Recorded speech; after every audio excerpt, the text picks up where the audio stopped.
আমার জন্মের যখন 2 মাস তখন আমার মাকে মিথ্যে অপবাদ দিয়ে বাড়ি থেকে বের করে দেওয়া হয়েছে। আমার মাকে বাড়ি থেকে বের করে দেওয়ার পিছনে হাত ছিল আমার ফুপি এবং আমার চাচির। এদের কারণেই আমার জীবনটা আজ এলোমেলো। এদেরকে আমি কখনোই ক্ষমা করব না। এরা আমার মাকে মিথ্যে অপবাদ দিয়ে বাড়ি থেকে বের করে দিয়েছিল। মা ছাড়া একটা মেয়ে বড় হওয়া এতটাও সহজ না। আমার মা আমাকে ছোটবেলায় অনেক নেওয়ার চেষ্টা করেছে, কিন্তু আমার বাবা এবং আমার দাদি কখনোই তার কাছে যেতে দেয়নি। বলেছিল নষ্ট মহিলার কাছে গেলে আমার মেয়েটাও খারাপ হয়ে যাবে। প্রথম আমার দাদির কাছে আমি কান্না করলেও বেশ কিছুদিন পর আমার মাকে আমি ভুলে যাই। যেহেতু আমি ছোট ছিলাম সেহেতু আমি আমার দাদির কাছেই মানুষ হতে থাকি। আমি এটাই ভাবতে থাকি এটাই আমার আপনজন।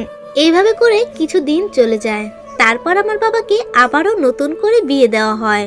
নতুন অবস্থায় কিছুদিন আমার নতুন মা অনেক ভালোবাসতো, আমিও মা ভেবে তাকে ভালোবাসতাম। কিন্তু কিছুদিন যাওয়ার পরই আমার মা প্রেগনেন্ট হয়। আমার নতুন মায়ের আবার একটা ছেলে সন্তান হয়।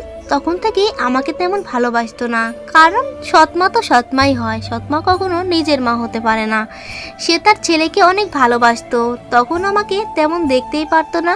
তখন আমাকে উঠতে বসতেও কথা শোনাতো। আমার বাবাকেও আমার বিরুদ্ধে উস্কিয়ে দিয়েছিল, যার কারণে বাবা আমাকে দেখতেই পারতো না। সে তার ছেলেকেই অনেক ভালোবাসতো। 1 বছর পর আমার নতুন মায়ের আবারও একটা ছেলে সন্তান হয়। তখন থেকে আমার বাবা আমার দায়িত্ব পুরোপুরি বন্ধ করে দেয়, আমার কোনো খরচ দেয় না। তখন থেকে আমার দাদি আমাকে বড় করতে লাগে। কিছুদিন পর আমার ফুপির বিয়ে হয়ে যায়। বিয়ে প্রায় 1 বছর পর আমার ফুপির একটা ছেলে সন্তান হয়, আর ছেলে সন্তানের ঠিক 3 মাসের মাথায় তার ডিভোর্স হয়ে যায়। আমার ফুপিরও আমার মায়ের মতোই হয়েছে। কথায় আছে না, পাপ কখনো বাপে কেউ ছাড়ে না। আমার ফুপি আমার মায়ের সাথে যে অন্যায়টা করেছে না, সেটারই আজকে আশীর্বাদ দিচ্ছে। আমার ফুপি এখন বুঝতে পেরেছে যে আমি যেটা করেছি সেটা অন্যায়। এই জন্য দাদির বাসায় আসার পর থেকেই ফুপি আমাকে জড়িয়ে ধরে অনেক কান্না করত, আমাকে অনেক ভালোবাসতো। সেটা বুঝতে পেরেছিল আমি যে ওর আম্মার সাথে যেটা করেছি সেটা অন্যায়, যার কারণে আমার কপালেও আজ এটা হলো।